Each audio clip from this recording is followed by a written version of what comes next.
Just a year ago, thousands of teachers came to the Capitol, unhappy with a pension bill proposal. But freshman Representative Scott Lewis says he thinks teachers will support his new pension bill, House Bill 504. The biggest issue is the age is going up. So, when you move the age up a little bit, that's automatically a savings.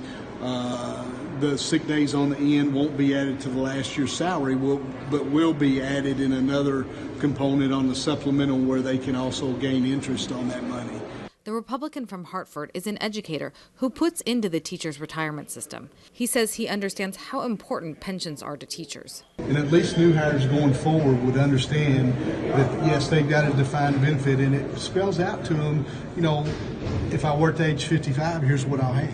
And I think that's been the big issue for teachers because we can't draw Social Security. His proposal, House Bill 504, wouldn't impact current teachers at all. It would only change the pension system for people who start working after January 2020. Not a lot of people are applying for certain jobs, and maybe this will keep us being able to attract new hires and keep them. Bo Barnes, the executive director of the teachers' retirement system, says his office did offer input on this bill, so he's familiar with the impacts of it. There are two main benefit sections, foundational and supplemental.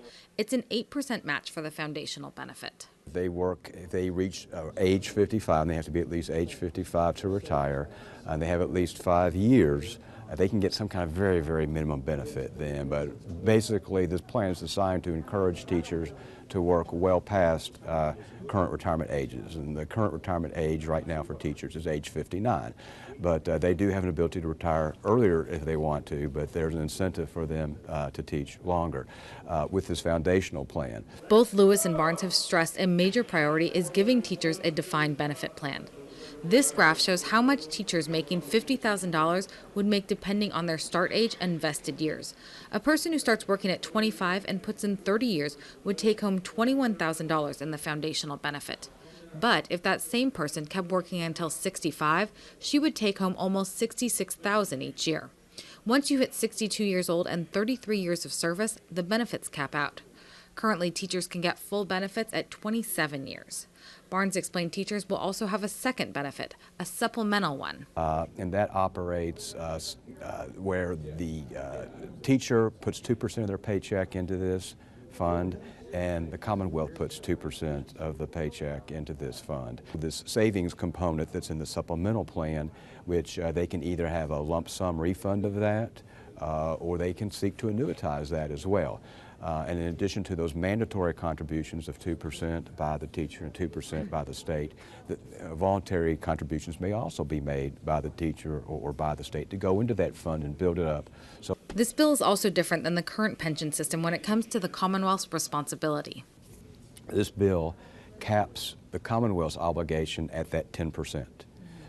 They do not pay any more than 10%, and they have no responsibility for the unfunded liability of this new group, okay? And there will be no unfunded liability starting off with. It's 100% funded. They have no liability. They're starting out new.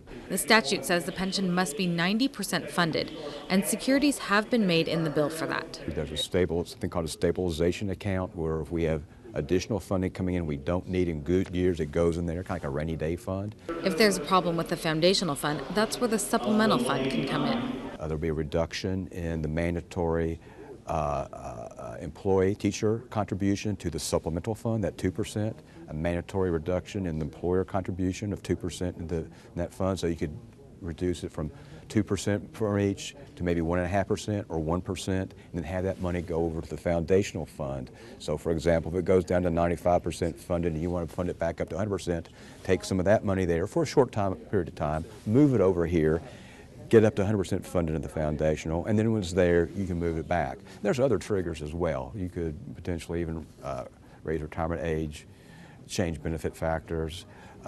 You could reduce or suspend cost of living adjustments. There are a number of measures that the board would be required to take to ensure that this foundational fund, this lifetime benefit, remains always 100% funded. KEA, the teachers union, says they are still reviewing the bill and do not have an official statement on it. I just spoke to Speaker of the House David Osborne, and he says he too is still reviewing the bill.